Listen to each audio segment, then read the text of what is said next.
Hey everyone, what's going on? This is Derrick Broze checking in from Acapulco, Mexico with the Conscious Resistance Network. Today we are going to be talking about more examples of pedophilia involving churches. But before we do that, please go ahead and bookmark our website right here, theconsciousresistance.com. It is pretty much all the way up to date. You can see all of our latest content, essays, articles, interviews, etc. Subscribe to our newsletter and make sure you never miss a beat, because in case you didn't notice, if you actually stay tuned to our channel and to my work. I don't like to toot my own horn too often, but if you stay tuned to our channel, you're going to be ahead of the curve, because plenty of the things that we talk about and the stories that we cover, you shortly find them on the rest of the independent media and alternative media and in the mainstream. We're pretty good at staying ahead of the curve, so make sure you're following us to also be ahead of the curve. Now this one, I just want to catch up with a couple of stories, and these are not fun, happy, solutions-based stories in any capacity. These are disturbing, sick, scary, nasty stories involving pedophiles. And this is coming from a brand new investigation done in the past week by the Houston Chronicle, where I'm from, in Houston, Texas. Actually doing some good journalism. It's called Abuse of Faith, 20 Years, 700 Victims. Southern Baptist Sexual Abuse Spreads as Leaders Resist Reforms. And this is really interesting, important stuff. I mean, it's a long article. This is long form journalism, and as you can see right there, it says the first of just 3 parts. So they're planning on doing a deep dive into all of this. And these pictures you're seeing right here, it's a collection of mugshots, including a portion of the 222 people who since 1998 worked or volunteered in the Southern Baptist Church and were convicted of or pled guilty to sex crimes. Of course, Southern Baptist churches are all over the place, I believe, but this one is focused on the ones in Texas, and Texas does not have a very good track record at all. This tells the individual stories of various young girls, now older women, and some young girls who committed suicide and who did not survive their abuse, and just detailing how they were treated by the church leaders. This right here, I'll play you this short little video here.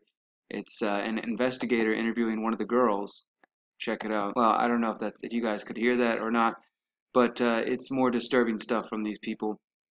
And it's basically just this interview, sitting there talking with this young girl and interviewing some of the pastors and the priests who were involved in this. I mean, and even some of them try to make excuses, and they say that they were the victims. And I mean, it's really disturbing, scary stuff. But again, I advise you to look through this article, and I'll just give you a summary right here. It says, in all, since 1998, roughly 380 Southern Baptist church leaders and volunteers have faced allegations of sexual misconduct, the newspapers found. This is the Houston Chronicle and the San Antonio Express News. This includes those who were convicted, credibly accused, and successfully sued, and those who confessed or resigned. Most of them worked in Texas. More of them worked in Texas than any other state. They left behind more than 700 victims, many of them shunned by their churches, left to themselves to rebuild their lives. Some were urged to forgive their abusers or to get abortions. About 220 offenders have been convicted or took plea deals, and dozens of cases are pending. They were pastors, ministers, youth pastors, Sunday school teachers, deacons, and church volunteers. All of them in the Southern Baptist Church around the country, but most of them, again, like in Texas, where it seems to be most of these sick people are apparently located. And it says nearly 100 of them are still held in prisons stretching from Sacramento County, California to Hillsborough County, Florida. State and federal records show. Scores of others cut deals and serve no time. More than 100 are registered sex offenders, and some of them still work in the Southern Baptist churches today. Journalists in the 2 newsrooms spent more than 6 months reviewing thousands of pages of court, prison, and police records and conducted hundreds of interviews. They built a database of former leaders in Southern Baptist Church, and they found, here's a couple of little details, at least 35 church pastors, employees, and volunteers have exhibited predatory behavior and were still able to find jobs at churches during the past 2 decades. So there's no repercussions for them. Sometimes they just get shipped to smaller towns where there's less media and, I guess, less people to make noise about it. Several past presidents and prominent leaders for the Southern Baptist Convention are among those criticized by victims for either concealing or mishandling abuse complaints within their own churches. So it goes all the way to the top. Some of these registered sex offenders return to the pulpit. Others remain there, including a Houston preacher who sexually assaulted a teenager and is now the principal officer of a Houston nonprofit that works with student organizations. Its name, Touching the Future Today. You get that? This dude is a freaking pedophile touching people, pretending to be a pastor, and he's got a nonprofit called Touching the Future Today. If that's not a smack in the face, I don't know what the heck that is. Many of the victims were adolescents who were molested, sent explicit photos or texts, exposed to pornography, photographed nude, or repeatedly raped by youth pastors. Some victims as young as 3 molested or raped inside the pastor's studies or Sunday school classrooms, and a few of them were adults. And this gives examples. I mean, again, I really do recommend you guys reading this, listening to it, watching the videos, and seeing what they say. It's disturbing, but the problem with people ignoring disturbing things is the victims still suffer, or they suffered for nothing, right? They suffered, and it's unfortunate, but they have suffered, and more will suffer unless we pay attention and we look at these things and we examine them. And also, good God, watch your children around people. Don't trust anybody. And I hate to say that, man, but the problem with pedophiles is they worm their way into positions of power where they can build trust with people. This is why they're in politics. This is why they're in Hollywood. This is why they're in religion. They're in all these various areas where children lend themselves to trusting an adult, and these people take advantage of that. And most of them have been hurt and touched themselves, because that's the thing, is probably more than any other area is the phrase hurt people applicable when it comes to sex abuse, because that's just statistically people who abuse others, sexually abuse others, especially young children, they usually had the same thing happen to them. And that's just a disturbing fact that paradoxically we end up doing the same things that were done to us to other people, and maybe as some sort of, I don't know, twisted way to connect to that pain. But if we don't heal from that pain, it's going to keep happening. And I'm not one that really believes the answer is just cut their dicks off or shoot them or whatever. I mean, maybe we got to put all the pedophiles on an island while we work on treatment to see if they can be rehabilitated and healed. But maybe after a certain amount of time, there is no going back, right? Maybe the mind becomes too warped and too changed. So I don't know. But we're not done yet. You guys might have missed this. It was on the BBC, what now, more than a week ago, and it was quickly moved off the mainstream. I didn't really hear any coverage of it on any of the cable networks or anything like that. Pope admits clerical abuse of nuns, including sexual slavery. Did you get that? The Pope that everybody wants to believe is, different than the others, and he's talking about global warming, he's talking about indigenous people, and he loves the gays and this and that. Well, the Pope, Benedict, says that he was forced to shut down an entire congregation of nuns who were being abused by priests. And it is thought to be the first time that Pope Francis has acknowledged sexual abuse of nuns by the clergy. And he said that the church is attempting to address the problem, but, quote, it is still going on. So the church admitting this is happening and we can't stop it at the moment. Last November, the Catholic Church's Global Organization for Nuns denounced the culture of silence and secrecy that they said prevented them from speaking out. And they said that there are literally entire churches where priests are keeping nuns as sex slaves.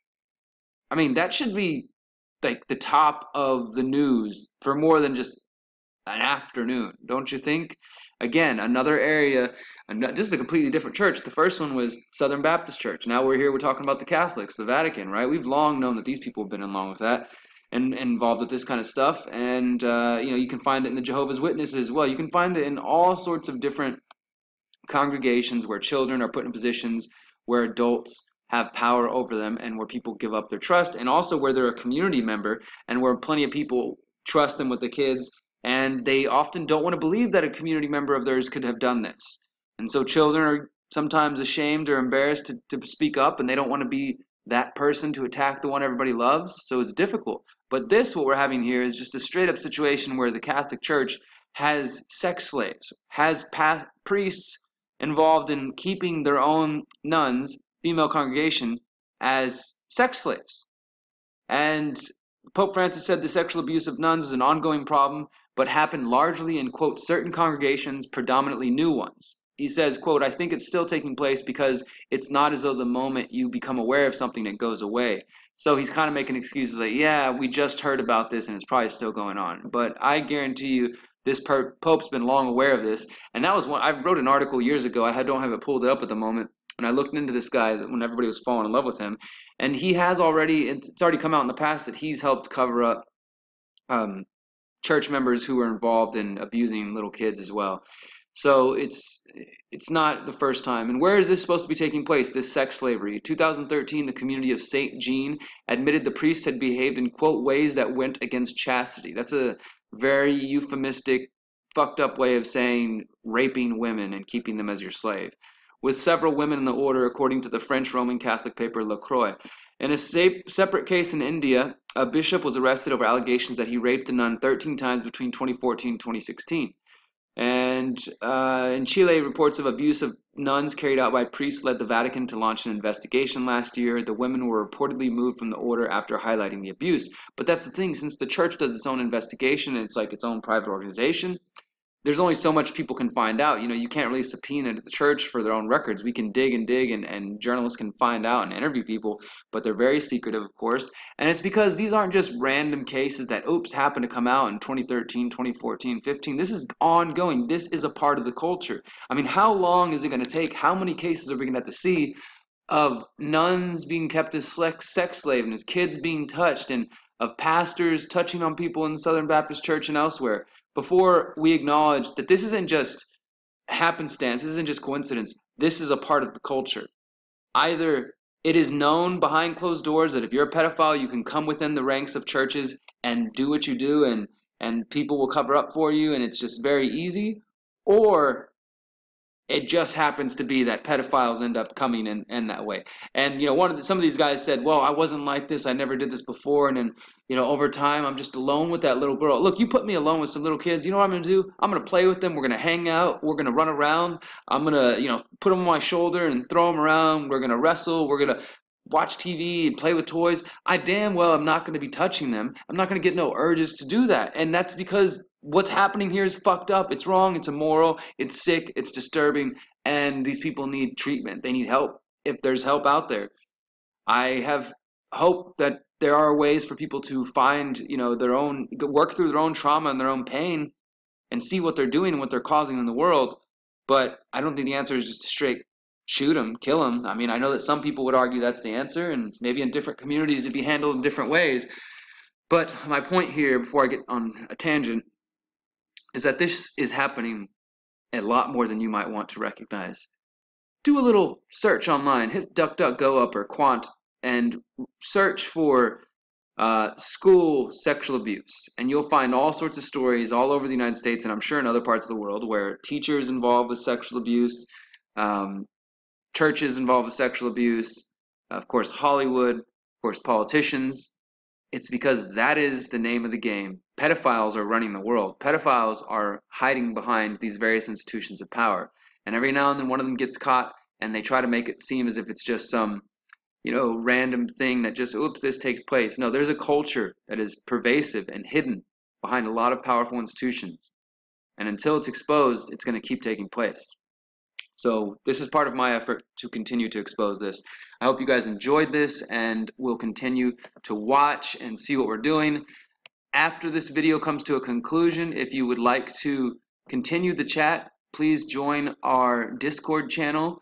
The link will be posted below. After every video ends, we come over here to Discord to the Conscious Resistance channel, and we have a little chat right here specifically for once YouTube chat ends, you can come here and continue the conversation. So I hope to see you guys there, and hope you will join our little group there. Until next time, don't forget to bookmark theconsciousresistance.com, and don't forget, you are powerful, you are beautiful, and you are free. Peace, my friends.